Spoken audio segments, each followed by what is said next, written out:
Yeah, I think it's about that time of the day where we should say prayer, and hopefully we'll have a wonderful Zoom that will cheer us up. Is that okay? You want to be cheered Yes. up? All right. Yes. So we're Yes. going to dwell on nice things. So maybe if Mim is ready, or she would like to say a prayer, it would be wonderful if she's ready. Are you ready, Mim, to say a short prayer? If you can. I say the healing prayer. Wonderful. And, you know, Perfect. I say it in the world. It fits with our program today. Perfect. Yes. Super. Thy name is my healing, O my God, and remembrance of thee is my remedy. Nearness to thee is my hope, and love for thee is my companion. Thy mercy to me is my healing and my succor in both this world and the world to come.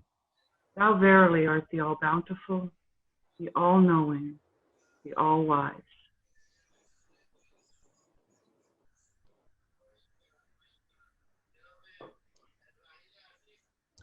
All right. Okay, here we are again. Welcome, everybody. And as others will join us, we will just get this Zoom started. Now,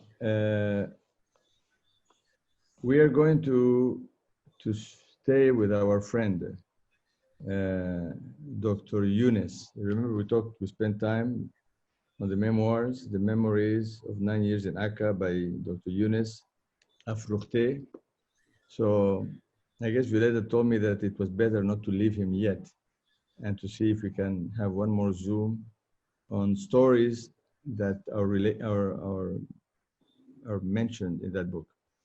So since this is the last Zoom on this book, before we move on to other Baha'is, we're going to focus on health and medicine. He's a doctor, and so he has stories to tell us about things that went on in healing, and Abdul Baha's views of health and medicine and doctors and some physical things that are related to Abdul Baha. I mean, it's all connected to the spirit, but this is really physical things, and they're really interesting. So Imam just said the healing prayer. So I'm going to start off by, before I get into these stories, since we're going to be talking about healing and medicine, I'm going to read, if you don't mind, the tablet of medicine. So at least we hear what Baha'u'lláh has to say. I don't know where this is published, but I mean, I have a copy of it. I'm sure it's published somewhere in some Baha'i world or Baha'i document. But it was originally written as a Lawh-i-Tibb, an old tablet of Baha'u'lláh revealed to a doctor. Upon him be Baha'u'lláh. He is God. So I go through that because then I will connect with what Abdul Baha is saying. He's been quoted as saying, and the kinds of practices that were current in Akká. O God, the supreme knower, the ancient tongue speaks that which will content the wise in the absence of the doctors. Say, O people, do not eat except when you're hungry. Do not drink after you have retired to sleep. Exercise is good when the stomach is empty. It strengthens the muscles. When the stomach is full, exercise is very bad. Do not neglect medical treatment when it is necessary, but leave it off when the body is in good condition. Do not take nourishment except when digestion is completed. Do not swallow until you have thoroughly masticated your food. Treat disease, first of all, through the diet and refrain from medicines. If you find what you need for healing in a single herb, do not use compound medicines. Leave off medicine when the health is good and use it in case of necessity. If two opposites are put on the table, do not mix them. be content with one of them. Begin first with liquid food before partaking of solid food. The taking of food before what you have already eaten is digested is dangerous. Avoid this. When you begin to eat, begin with my name, El-Abha, and finish with the name of God, the possessor of the throne on the earth. When you leave, when you have eaten, walk a little, and the food may settle. What is difficult to masticate is forbidden by the wise. Thus, the supreme pen commanded you. A little food in the morning is like a light to the body. Leave all harmful habits. They cause unhappiness in the world. Search for the cause of disease. This saying is the end of this speech.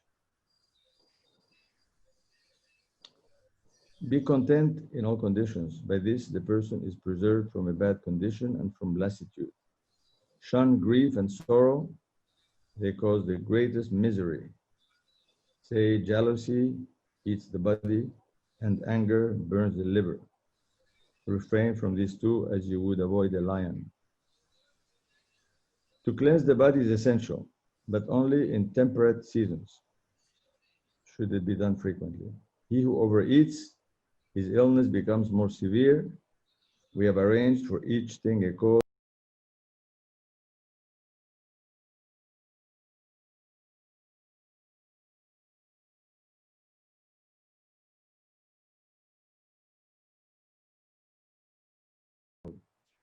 Advice that is useful. I hope you can find a copy on the internet. I'm sure they can eventually find it for us. So I'll put a copy in the chat. Okay. So now, let me start off by, before I talk about medicine and about healing, let's talk about health. We're going to be talking about physical things. Physical things dealing with basically the life of Abdul Baha. Has to do with his own health, what he considers good health, his own habits. Talk about Abdul Baha's glances, about how he sees things, about his powers, not only just to heal but to influence. But so let me just start by a section that deals with health before I move on. It says Abdul Baha often spoke about health. The scientific aspects of what he said have not remained with me. For at that time, I was not yet a physician. Remember this gentleman who's a translator became a physician later on. When he came to Haifa, to Akká, he was still young. And he came as a translator for Abdul Baha and like his secretary, and then eventually went to Beirut and became a doctor. So he was not a physician, but he said, I could understand the practical aspects emphasized by the master. The harmful effects of eating meat and the benefits of vegetarianism were made clear by the master. He offered a variety of natural, physical, and rational proofs. He would explicitly show how the human body was predisposed towards the digestion of fruits, grains, and vegetables, and that eating meat was a habit that had afflicted man over the course of time and generated dependence on the consumption of animal products.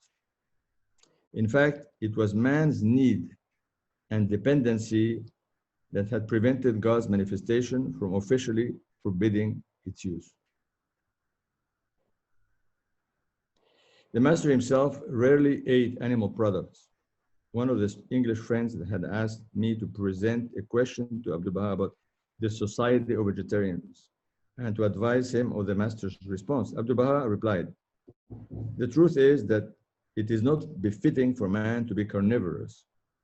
However, man has accustomed himself to such a life that now it has become routine and acceptable.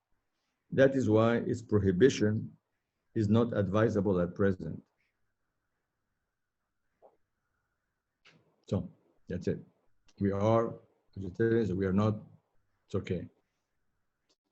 It's a choice. When there were no guests, there were no particular arrangements for Abdul Baha's meals. However, washing the hands before eating and brushing the teeth afterwards were customary and definite practices. Small portions of food and regular change in the type of food served at each meal were customary. For example, bread and cheese, or bread and olives, or merely bread were at times quite usual. Sometimes he would take a small serving of kebab and would explain at the dinner table the reason for his choice. The one bounty which was invariably available, whether in the Andaruni or in the presence of guests in the Biruni, was the most delicious bread baked by Ismail Akká, who performed this duty out of pure love and devotion. One or two loaves were always ready, and if there were guests around the table, the master would divide the bread among them.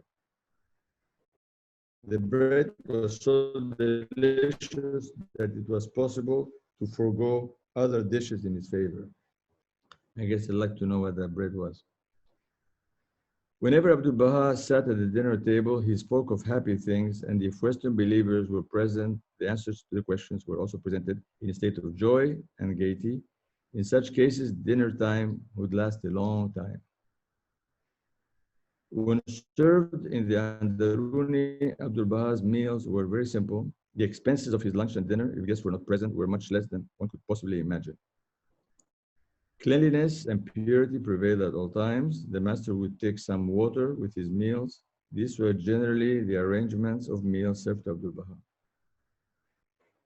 The raiment that clothed that beloved body was abundantly soft and delicate, light and free-flowing, and while the air of Akká was not as laden with smoke and other pollutants as that of the cities of Europe, and the gentle breeze always cleared the air, yet the master changed his shirt twice daily.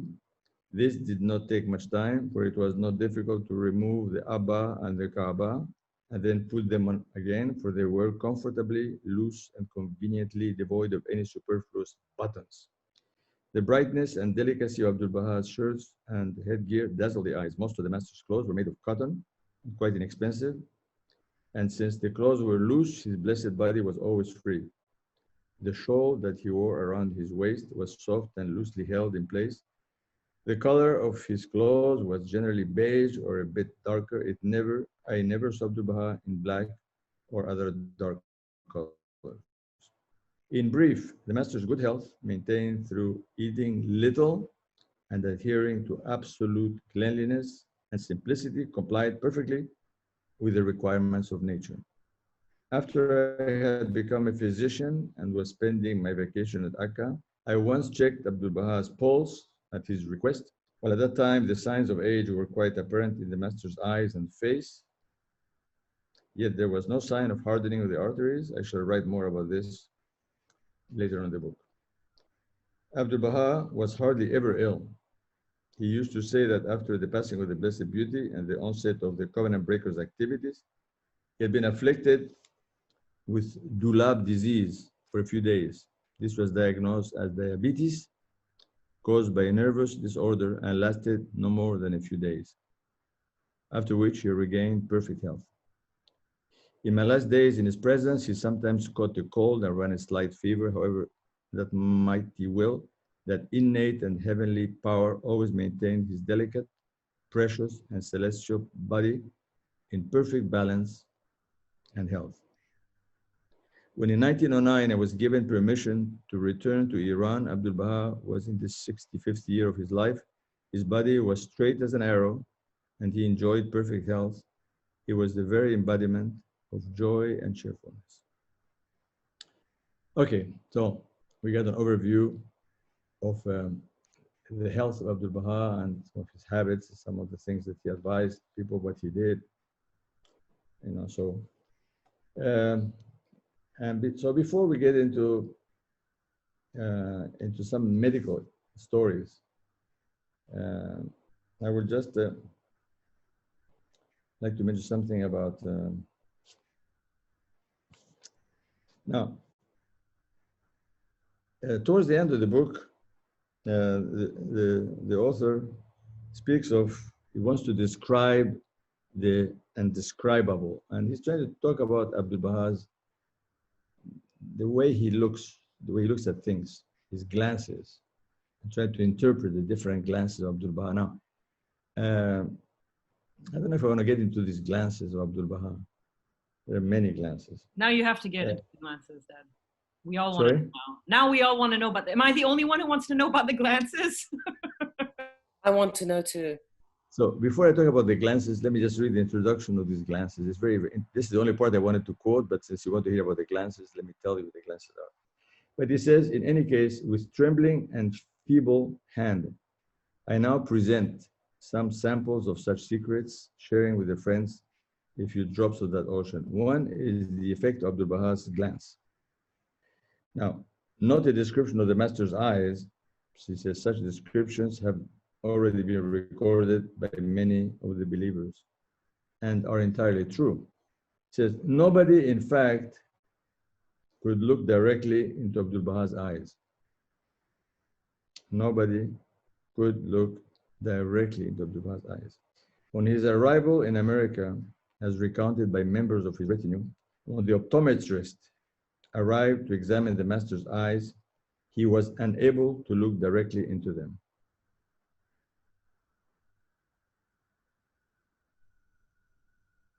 Couldn't. This matter is well known to those who have attained his presence. Now, that's as far as the eyes of Abdul Baha. Now, the effect of his glance, however, is my real purpose. First, the look of anger, for which I seek refuge in God from his wrath. But this look, praised be God, was very rare. Secondly, the glance of love and compassion. This was his permanent and all-encompassing glance, bringing joy and delight.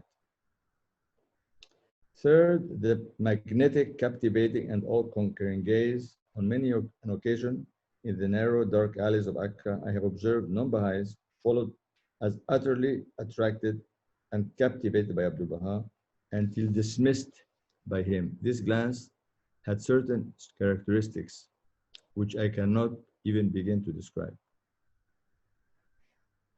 Fourth, the look of satisfaction, which meant, I am well pleased with you. This look was the same for both the obedient and the rebellious. Fifth, the gaze which perceives through divine power the desire of the one who beheld. In this state, I felt that if I asked for sovereignty over the earth and heavens, he would grant it to me. But in that instant, one could have no other wish but that which was the will of God. I saw this look many a time. Under its influence, one desires suffering in the path of God. Barqa, the martyr, and certain others hastened to the field of martyrdom under the influence of such a gaze. Sixth, the searching glance, so that the one beheld realized that everything in his heart and mind from past to future was laid before him. Seventh, and above all, the look that bestows knowledge and understanding. For example, we were witnesses to two individuals who became enraptured with such a glance and received true understanding. One was the late Fadil Shirazi and the other Sheikh Ali Akbar al-Kushani. At the time of their pilgrimage, both these believers were men of literary talent and illumined hearts, yet by their own admission, they were bereft of true understanding. The master frequently used to say about both of them with some humor, you teach the faith and I teach you the faith. I summoned Sheikh Ali Akbar and said a few words to him, wait and see how I taught him. He said the same thing about Fadil. We put many questions to these two believers about their experiences while they were in Akká, but their answers were not convincing, yet they both spoke out on the subject of teaching. Although I was never worthy of that glance, yes, I have seen it many times and will give it one example here.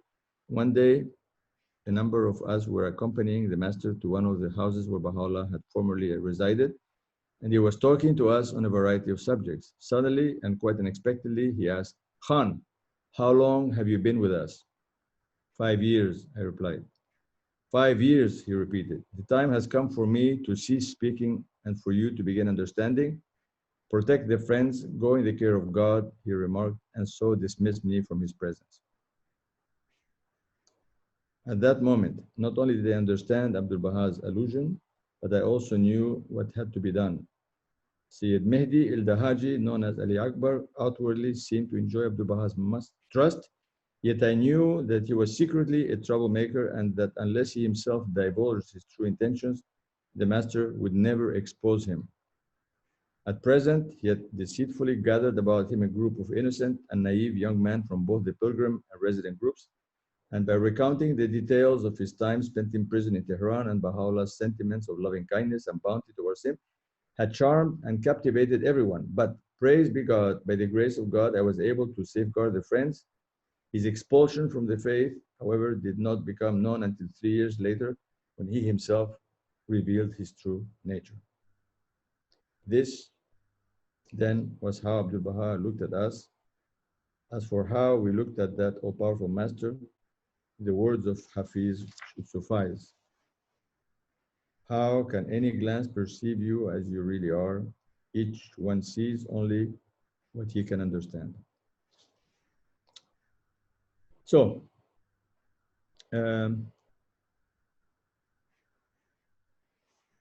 before I get into the medical stories, about maybe several medical stories, let me just talk about the power of how he was able to change people that were either dangerous or people that have made bad decisions, and he, by what he said or what he wrote, was able to, I guess, subjugate and change them. Let me just quote that now so that when I finish, I will just read the funny medical stories. So again, most of the part of the book deals 1900, 1909 is with covenant breakers, you know, and it's not really fun to go through that. It's awful reading about it. I mean, there's many books written about it. And he does speak about the behavior and all the harm they have done to Abdul Baha over the years. I mean, it's just terrible. So I'm just skipping all that. But I would mention a few things in reading this couple of stories. It says, it has to do with, you know, the Ottoman Empire, who was actually maintaining Abdul Baha in prison before he was eventually liberated with the fall of the government and the Young Turks rebellion. But he says, any friend who had spent years in the service of Abdul Baha and become familiar with his way of doing things knew that that dawning place of heavenly wisdom accomplished many a task in a way seemingly contrary to logic and human reason. The angel of blessing and confirmation accompanied his very act, while the demon of failure had no access to that threshold. For instance, to leave the goat in the care of the wolf, or to entrust the calf to the protective claws of the leopard, or to assign the cat to watch over the sparrow, or to keep the fragile glass next to the solid rock, all of which are signs of the day of revelation, were among the routine accomplishments of that beloved being. Many a secret locked in the memory of the Ottoman government's spies and informers, or of the covenant breakers' secret detectives, the disclosure of any one of which might have led to major disasters, remained unrevealed because of the force of his will. Abdul Baha's will was so dominant that if he appointed a highwayman to keep a road safe, the brigand would perform this task with heart and soul. This was but one manifestation of the power and the influence of his blessed word. I have witnessed examples of it many times and present one such case here.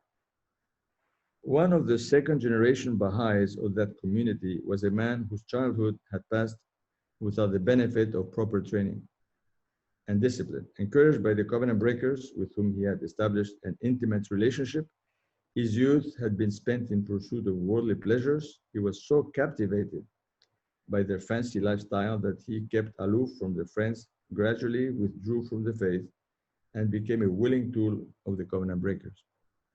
However, because of his close relationship with a number of the most faithful and steadfast friends, he was not formally rejected or severed from the faith. But as far as possible, Abdul Baha prohibited the young people from associating with him because he was, according to the Arabs, a hoodlum and according to us Persians, a profligate and a thug. He carried assorted weapons, typically a dagger hung from his belt. He got drunk and was vociferous in public. Whenever there was any trouble, he was willing tool of the covenant breakers and routinely reported to them any local Baha'i news which he received from his relatives. When the Commission of Inquiry arrived in Akká from the Sublime Porte, Turkish government, they instituted a variety of restrictions and took over the post and telegraph offices, as well as other important buildings. Moreover, they installed a number of the public inspectors and informers just outside of the front door of the house of the Abdul Baha. The details of this have already been covered briefly and will be further described in a different chapter. Anyway, I'm not going to go into that because it doesn't get into it now. In these days, the entire group of the resident friends was fearful of the trouble and mischief that this young man might cause. What if he stole some tablets or pilfered certain letters and handed them over to the covenant breakers to provide ammunition for their many accusations? Although the gates of reunion were closed to all, yet in the event of a sudden arrival by a Western pilgrim, it would be a daunting task to shield him from the clutches of this person, since he had access to the community of the believers and would inform the opposition of the arrival of such a guest. So this added another dilemma to the many other cares that confronted the community of believers. Now, this very thing that the resident Baha'i community feared the most came to pass unexpectedly. A recently declared Western believer, innocent and suspecting and sporting an Ottoman fez, arrived in Akká while the Commission of Inquiry's informers were engaged in the investigations and harassment. This believer, with or without permission, attained the presence of Abdul Baha in the Biruni reception room of his residence. If, like Mr. Winterburn, which we talked about previously, he had been deepened in the faith, he might perhaps have been able to spend a few cautious but happy days in Abdul Baha's home before returning to his home. But he wanted to visit all the holy places and also to quench his spiritual thirst with the crystal waters of the Master's blessings and confirmations, and be able to complete all this and depart in the early evening. And so, after 1 hour meeting with Abdul Baha, the Master sent someone out to summon that willful troublemaker. As soon as he arrived, Abdul Baha gave him the following instructions, addressing him by name. This person is one of our friends and an American. His name is such and such, his last name is such and such, and tonight he must depart on the ship such and such. Take him in the carriage to all the holy places, first the most holy shrine, then Akká, then the Firdaus garden, and then the garden of Rizwan. You must tell him the name of each place and describe it properly so that he may perform the rites of pilgrimage. But as you know, the inspectors are lying in wait. So be very careful that no one learns about this. Don't even mention to any of their friends that such a guest has arrived. Beware, beware, lest anyone find out. Bring him back here before sunset for another visit. Before he leaves, go in God's care. This service was completed in fine fashion, and 2 or 3 hours later, the troublemaker, now friendly, arrived, bowed, delivered the precious guest, and left with the words, go in God's grace, God's care, in his ears. That night, the pilgrim left for Haifa, and from there departed for Europe, happy and grateful. Even after the event, nothing further was heard from any quarter. This was the effect of Abdul Baha's words on his listeners. This power was not exclusive to his utterances, but was also inherent to the highest degree in his writings and even in his messages. It was not infrequent that when the friends complained about an action of the enemies, he issued instructions that the enemies themselves should be solicited for help. The following story is presented as an example. Now, this is the last story before we go into the medical stories. It says, Janab Akká Mirza Musa was entitled The Immortal Letter. He possessed great wealth, including assorted properties and real estate holdings in Baghdad. These had been seized from him by a court judgment and awarded to his enemies. The legal battle to recover the fortune had gone on for many years without success. Mirza Musa had never uttered a single word about material and worldly matters of Abdul Baha. However, now that he was over 80 years of age and his life had entered its twilight season and the fragrant breezes of that immortal kingdom were being inhaled by the immortal letter, that's his title, he realized that while his debts had mounted, none of his properties had been recovered. In utter helplessness, he therefore briefly mentioned the matter to Abdul Baha. The answer came that he should solicit the help of the same troublesome judge which rewarded the properties to others. As soon as he received the tablet, summoning his courage and determination, he sought out the judge and boldly asked for a just consideration of his rights and recovery of his properties. The judge, who did not expect such a strong and unequivocal petition and was therefore utterly taken aback, asked, "How can you expect a helping hand from me?" Mirza Musa replied, "It is the command of my master."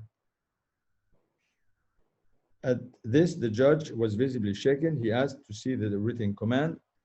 Mirza handed him Abdul Baha's tablet. The judge was contrite, humbly picked up his pen and wrote the order for the release and return of the properties, appointing the governor of Baghdad as the executor of the order. In a short time, the properties were recovered and subsequently sold, and according to Mr. Musa's wishes, the funds collected were kept under the jurisdiction of the court. All his creditors were summoned by public announcement to the court and were paid in full, both principal and interest. A few days after the settlement of all his debts, the immortal letter ascended to the immortal kingdom and was buried with all due pomp and ceremony. The mercy of God be upon him, and upon him be the glory of glories. And that's the second story about Abdul Baha's basically commands and orders. Now that we are done with some of the stories, Susie, come and say hi, because they see you, because they've seen my face, they're tired of seeing my face. So Yeah. maybe Susie will say hi to you. Hello. Yeah. Okay. You know, you guys, you have too many Zains on the So, screen.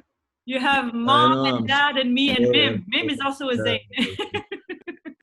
I'm sorry, too many things, too many. So, okay. So now we finished with medical stories.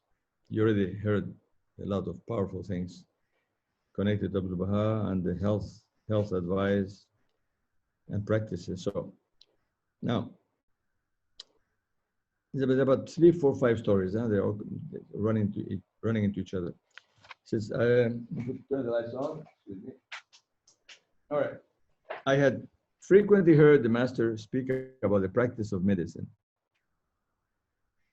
On a number of occasions, he talked about Janabi Kalim, I think that's the brother of Bahá'u'lláh, and his skills in the medicine of the old days, and how he used to treat those who came to him with medical problems. Abdul Baha himself had formerly prescribed medicine for those who sought his advice. However, Bahá'u'lláh had told them that such medical practices should cease so that the believers might not develop the habit of consulting anyone but actual physicians, or of receiving medical advice from anyone except qualified practitioners. The intention was that the verse, "Resort ye in times of sickness to competent physicians," might be understood and applied. Despite this, and while we all knew that because of this blessed verse, the healer of all spiritual infirmities would not interfere in cases of physical disorder, nevertheless, whenever anyone had fallen ill and had at last lost all hope of recovery, through the conventional means practiced by the physicians, he would seek a cure at the threshold of Abdul Baha, imploring, "O thou panacea of our very curable pain, and O healer of all our maladies and afflictions."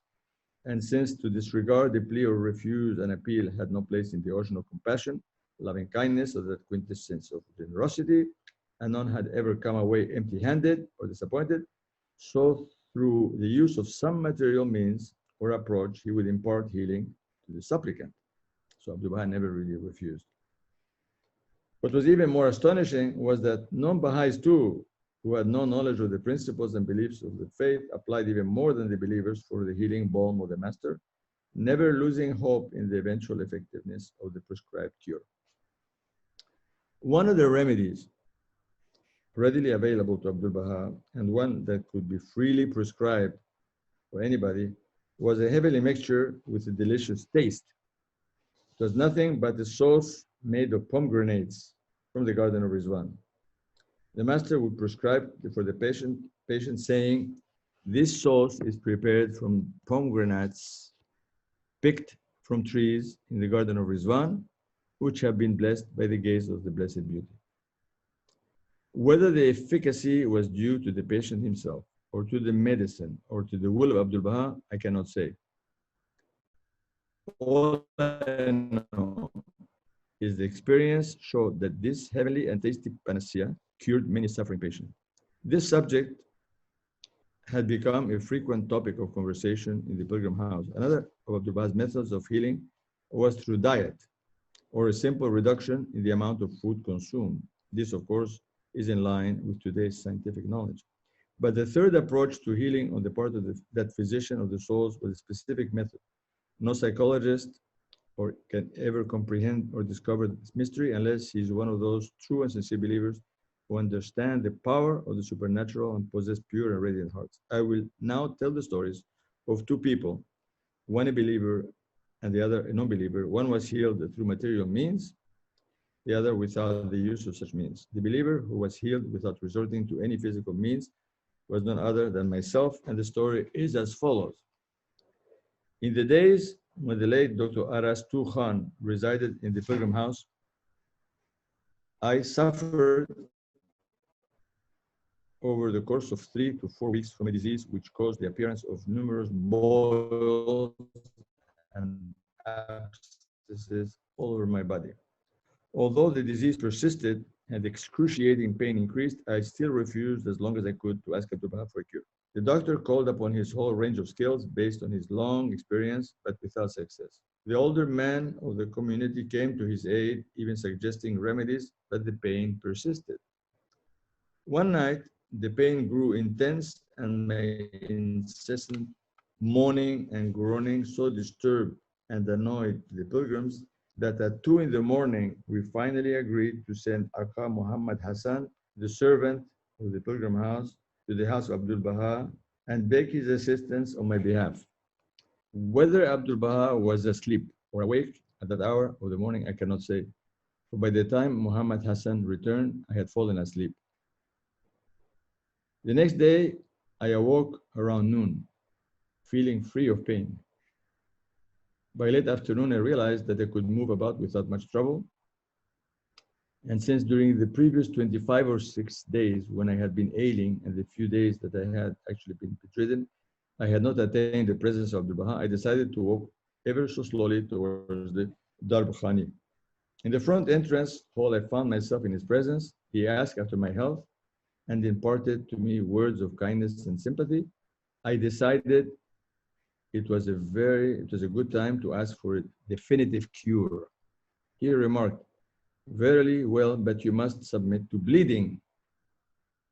The word bleeding scared me half to death, and so like a spoiled child, I raised my shoulders and began to mumble something to the effect that I could not bear the idea of the blade and the letting of blood, especially mine. The master replied, well, I want to send you to face swords.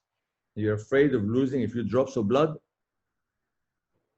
Remaining true to my nature as a reckless blabbermouth, I rejoined, until that time comes, God is most merciful. Besides, if I wanted to be cured through the torture of bloodletting, why would I have pleaded my case before the master? Abdul Baha smiled, began to pace the floor, and continued talking. Thus, my last definitive cure took place in this fashion and did not involve any material means.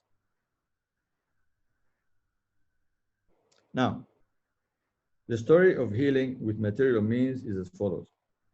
Sheikh Salih, a wealthy and well-known leader of the Druze community and who at the time was 80 or 90 years old, was the Persian consul in Akká. He had a son, Sheikh Mahmud, about 6 years old. and one of the leading Druze clerics who lived some distance from Akká. Having been taken ill with sciatica, Sheikh Mahmoud had been taken to Akká, but all the doctors there had failed to produce a cure. The pain, however, which stemmed from the irritation of the sciatic nerve, increased daily. We heard that Sheikh Salih had already appealed to Abdul Baha for a cure for his son, but that he had not received a response from the master. This time, he knelt down and seized Abdul Baha's robe and weeping aloud pleaded, "I beg you, I beg from you the recovery of my son." So greatly did he weep and lament that at last Abdul Baha accepted his appeal and summoned me to his presence. At that time, there had been no mention or thought regarding my possible future study of medicine, or that one day I might actually become a practicing doctor. As I entered his presence, Abdul Baha said, "Sheikh Mahmoud's son of Sheikh Salih is seriously ill. You must cure him." Because he was not a doctor, of course. The thought of the famous pomegranate sauce came to mind. I asked the master what I should do. He told me, take a piece of mustard plaster, sprinkle some essence of opium onto it and place it on the painful spot. I did not know what essence of opium was, but assumed that the pharmacist would be familiar with it. So I rushed over to the pharmacy of Akká Hussein Ashti. Sheikh Salih followed me briskly, albeit with a pronounced limp and praying all the way. The mustard plaster was easily identified and purchased, but the essence of opium remained an unsolvable mystery. I was perplexed. Then, after some consultation and as a last resort, and relying wholly on God, I put 19 drops of liquid laudanum, it has to do with opium, liquid laudanum onto the plaster, rushed to the patient's house and placed it on the sore spot. Since I had no other instructions, I did not wait to evaluate the results. The next day, I heard that the patient had had a comfortable night, and the following morning, he ate a big breakfast. 2 days later, I saw him in the presence of Abdul Baha, expressing his great gratitude and receiving permission to depart for his home. At the time, Abdul Baha was explaining to him that the frequently used expression or irkul nisa, sciatic nerve, was incorrect, and that the original and correct term was irkulness. Whatever that means, I don't know. Anyway, another cure. So now we come to, I can find the last stories. And he entitles these cases, which are the last cases. He refers back to a section in his book that was entitled 6 Years of Hard Work Did Not Go to Waste. It's a story of this guy that read faces, you know. I was kind of fooled by this guy that was coming from Egypt. Remember the story I told you last time? So it was a reference made in that section to the fact that Abdul Baha was not very satisfied with doctors in Akká. Typically, whenever one of the pilgrims or residents of Baha'is was taken ill, he visited the doctor selected by Abdul Baha, and it was the master who paid the doctor's fees and the cost of all the required medication. The doctors, who had no formal training and yet practiced medicine, were also entitled to a fee. It was during the time of turmoil brought about by the investigations of the Commission of Inquiry that the master had sent me to Beirut. After preparing for me for the challenge of attending medical school through the bounty of his counsel and advice. Once, before I left, he had addressed me in these words: "Go and get an education. Maybe you can save us from these doctors." Then he added, "Who knows where we might be at that time." The point is, he was not happy with the doctors. The only doctors who had been trained abroad were the American Protestant physician who ran a missionary hospital, a Greek Cypriot who had come from Istanbul, and 2 other Arab doctors who were licensed to practice. The members of Abdul Baha's family were usually sent to Beirut for medical care. My first opportunity to practice medicine came during my first 2 months in medical school, when I had just begun to study the science of anatomy and dissection. The greatest holy leaf and one of Abdul Baha's daughters, accompanied by Mirza Hadi Afnan, arrived in Beirut for medical treatment. As soon as I heard the news, I rushed to the home of the late Muhammad Mustafa Baghdadi to pay my respects.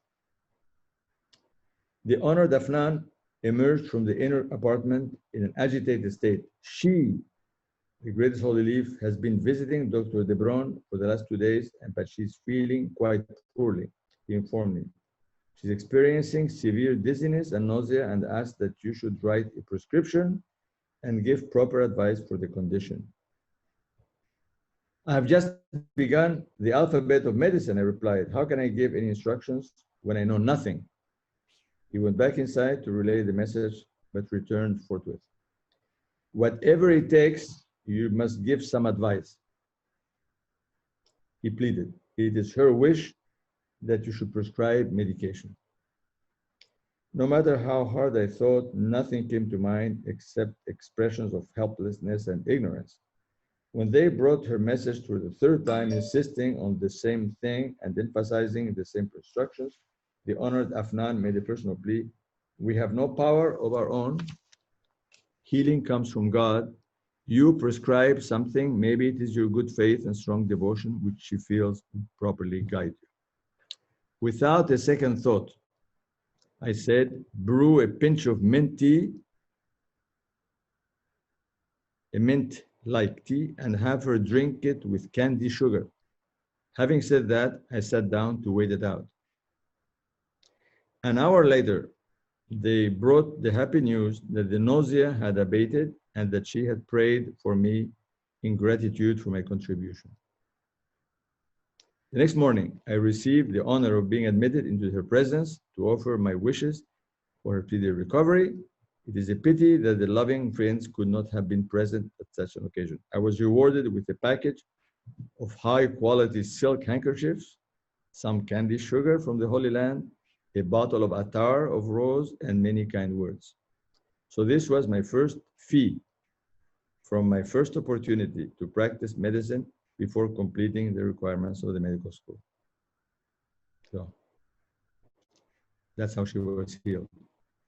My second opportunity, this is the author who became a doctor, of course, to practice medicine took place when I had passed the last examination of the medical school and was duly recognized by the school authorities as a doctor of medicine. While I was waiting for the state examiner to arrive and preparing myself for those tests, a young aristocratic Iranian was taken ill. Because of the turmoil in Iran, he had received no communications from his parents.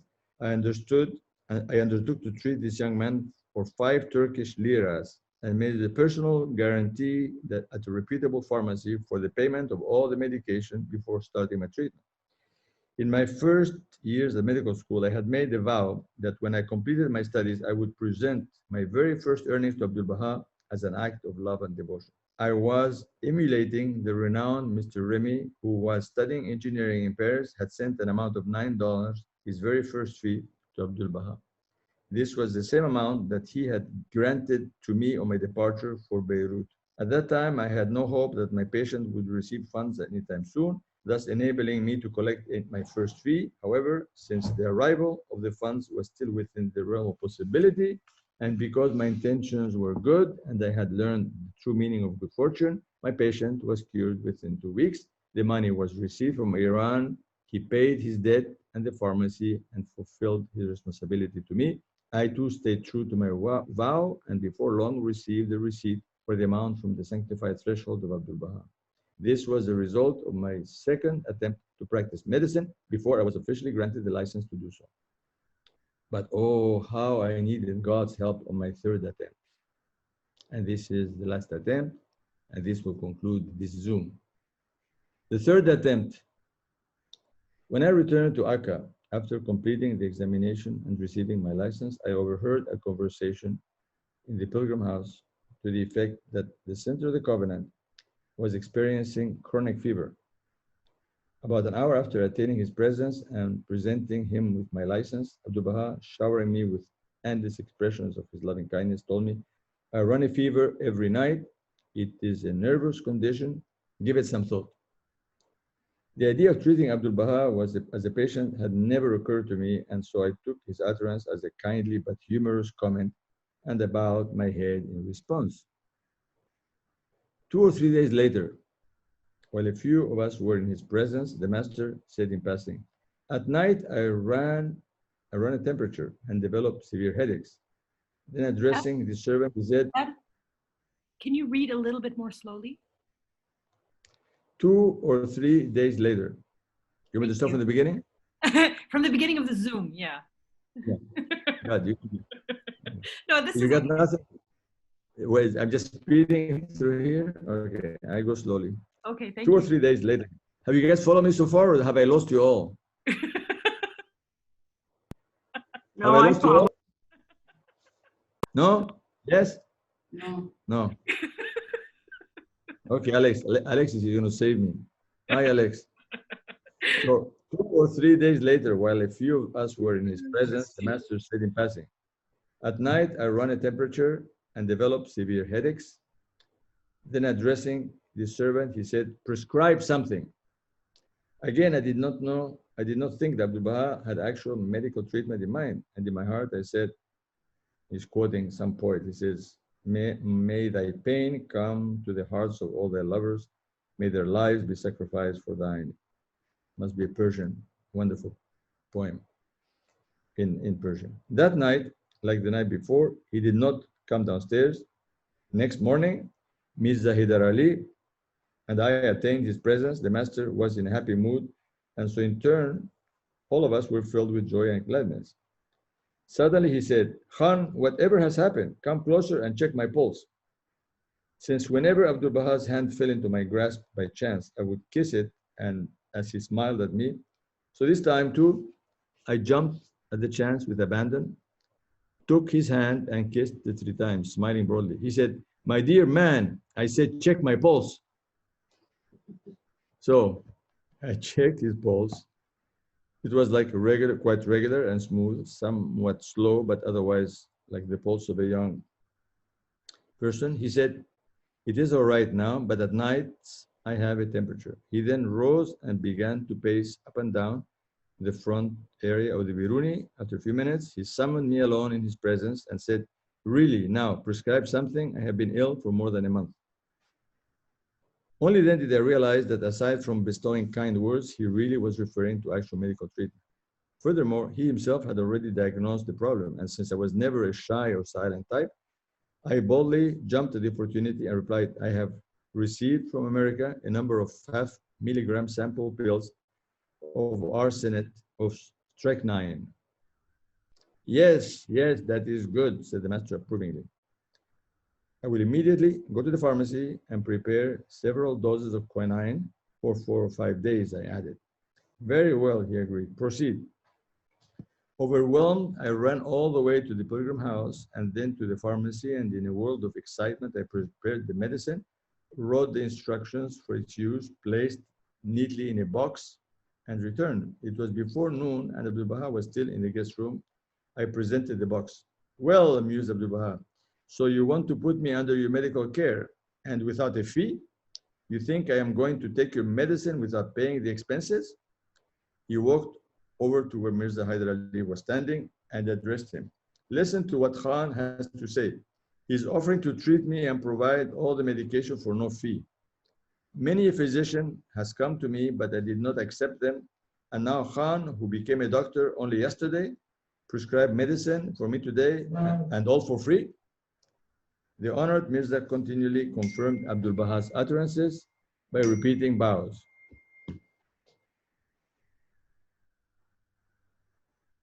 I was beside myself with joy. As he began to climb the stairs, he turned and said, "Very well, I will start now."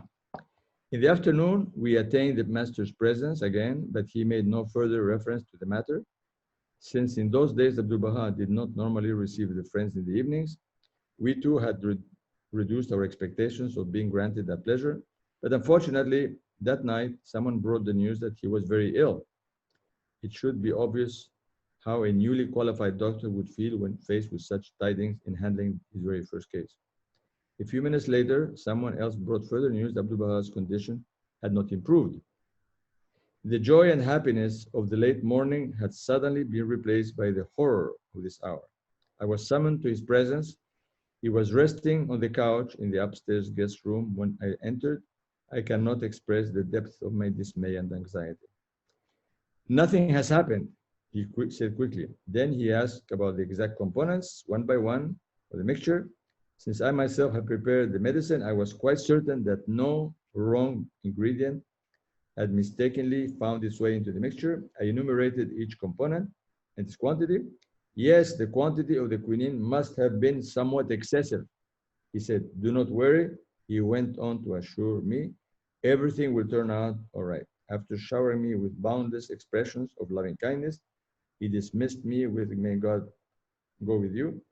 Feeling terrible, I returned to the pilgrim house. Only God knows what I went through that night. All night long, I either sat up in bed or lay down wide awake. And sometimes in my delirium, I repeated a long poem that I will not repeat for you. At sunrise, noiselessly and without alarming anyone, I hastened to the house of Abdul Baha. And what did I see in the front yard of the Biruni? Akká Asadullah, that old sword-carrying guard of the beloved Blessed Beauty, was sweeping and cleaning the area. He shouted from some distance away, Janabi Khan, glad tidings, you should be very happy. Abdul Baha has offered prayers for in your name. He said, for some time, I have not been able to go to the public bathhouse. I feel so well today that I am able to go this morning thanks to Janabi Khan. This happy news was so dramatic that suddenly I found myself sitting in a corner, weeping uncontrollably, as a flood of tears of joy quenched the burning fire in my heart. After a while, I regained my senses and began to pace back and forth while the sun began to rise on the eastern horizon. So I guess I was reading fast. This happy news was so dramatic that suddenly I found myself sitting in a corner, weeping uncontrollably as a flood of tears of joy quenched my burning fire in my heart. After a while, I regained my senses and began to pace back and forth, while the sun began to rise on the eastern horizon. Suddenly, Abdul Baha appeared at the doorway of the front entrance. What did he say? Janabi Khan, I felt so well that I went to the bathhouse and prayed for you, your well-being. I will continue to take the rest of the medicine. He praised me further with kind words, and I, half dancing, half running, returned to the pilgrim house. And since I had concealed the events of the previous night from the pilgrims, I now share the whole story with them. And that's how he was able to cure Abdul Baha with some medicine based on quinine. Voila. Now we spent some time, I don't know how much you spent, maybe an hour, at least close to Abdul Baha. It's good, no? Yes, very nice. Hey, listen, I mean, if you can visualize it, you were there. You were there that time. Yeah. 1905, 1906, 1909, 1908. So the quinine was for his fever? He prescribed quinine for his fever? I don't know. I'm just telling you what I read. I guess Abdul Baha knows what the solution is. He knows how to heal. I mean, he knows everything. But it's healing powers. I mean, people speak of those things. I mean, we don't know he had malaria. We don't know. I mean, it's so difficult to know. It's beautiful and amazing how Abdul Baha and Abdul Baha's sister were building the confidence of the young doctor, every step of the way, trying to help him to gain confidence in his skills and his ability to heal patients. That's lovely. That was very touching. They must have loved him very much. I mean, he stayed with them for 9 years in Akká, and then they encouraged him so much to study medicine. And then when he did, they kept encouraging him, like you said. He must have been quite a special person. Yeah, but again, it's him, but it is true. But it's also true that the healing powers come from God. I mean, this is a problem, that we cannot figure out. On the one hand, Baha'u'lláh says you have to see competent physicians, because otherwise, I guess we wouldn't have the study of medicine. We wouldn't make medications. There would be no pharmacies in the world, right? We'd just all be healing each other with just grabbing plants here and there, praying, laying hands and all that. So obviously we believe in medicine and we believe, but I mean, there are many other ways of healing. and some of them are through other in many ways of healing. And at least from Baha'u'lláh and Abdul Baha, from the holy, the manifestations and the inspiration from the other world, you know, God can heal anybody. I mean, you know, of course, you know, some things you cannot heal. Like if somebody's arm is cut off and the arm is laying on the table, you know, I guess you could pray in doomsday, you know, that arm is not going to come back and connect to your body, you know, I mean, but, you know, but sometimes there may be things that that can be healed with spiritually. I mean, you know, but you can't. The idea is that we as a for the next 1,000 years, we believe in medical science, and we resort to doctors. Now, of course, they have to be competent doctors, obviously, trained. You know, you can't just have anybody that just gives you anything. So the power of healing, I'm sure, was with Baha'u'lláh, with the Bab, with Baha, with Muhammad, with Jesus, with I mean, I don't know, with everybody. God can heal. But it's just nice. It's nice to know that Abdul Baha gave us, you know, a sample of how one lives, you know, with eating little food. I mean, what you have to grasp here is that you have to avoid excesses, and you have to eat simple. I guess we just don't. Part of the problem these days in health and the cancers and all the stuff that we're going through is probably has to do with what you put in your mouth. Because what you put in your mouth is not always pure and clean and all that. It's coming from all kinds of whatever billion additives you put in, whatever preservatives you put in, whatever stuff you put in. I mean, I don't know, you know, plus the oils. I mean, and with so much we eat so badly that probably a lot of diseases come because people don't live simply.